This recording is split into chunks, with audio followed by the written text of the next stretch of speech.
అడిగిన ముఖ్యంగా బయటకు వస్తాను నేను టెంపరీగా జైల్లో పెట్టచ్చు కానీ దెబ్బతీయలేరు.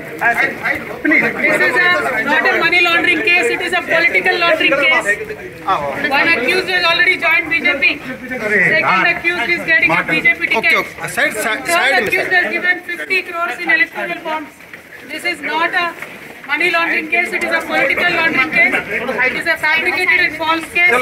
We will come out very clean. Jai Telangana. Jai Telangana. Jai Telangana. Jai Telangana. No. They are fighting it out. It is an illegal case.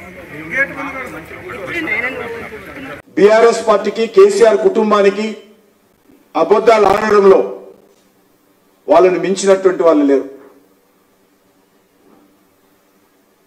అబద్ధాలతోటే వాళ్ళ రాజకీయాలు నడిపించారు. ప్రజలను మభ్యపెట్టే మాటలతోటే వాళ్ళు 10 సంవత్సరాలు పరిపాలన చేశారు. భారతీయ జనతా పార్టీ ఈ యొక్క లిక్కర్ వ్యవహారం విషయంలో మేము మాట్లాడకూడదు అనుకున్నాం. కానీ పదే భారతీయ జనతా పార్టీని బీఆర్ఎస్ పార్టీ ఈ యొక్క రాజకీయపరమైనటువంటి ఆరోపణలు చేసినప్పుడు స్పందించాల్సిన అవసరం మాకుంది. ఈరోజు బీఆర్ఎస్ నాయకుడు అంటున్నారు కడిగిన ముత్యంలాగా తిరిగి వస్తారు. ఎందులో కడుగుతారో వాళ్ళు చెప్పాలా? నీళ్ళలో కడుగుతారా, ఇంకేదైనా కడుగుతారా? దాంట్లో ఎందులో కడిగిన ముత్యంగా వస్తుందో ఈరోజు తెలంగాణ ప్రజలు తెలుసుకోవాలనుకుంటున్నారు.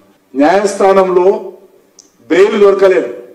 మొత్తం సాక్ష్యాలన్నీ చూసిన తర్వాత ఈడీ అనేక వివరాలు న్యాయస్థానం ముందు పెట్టిన తర్వాత అనేక రకాలుగా కవిత గారి న్యాయవాదులు వాదించినప్పటికీ కూడా బెయిల్ రాలేదు.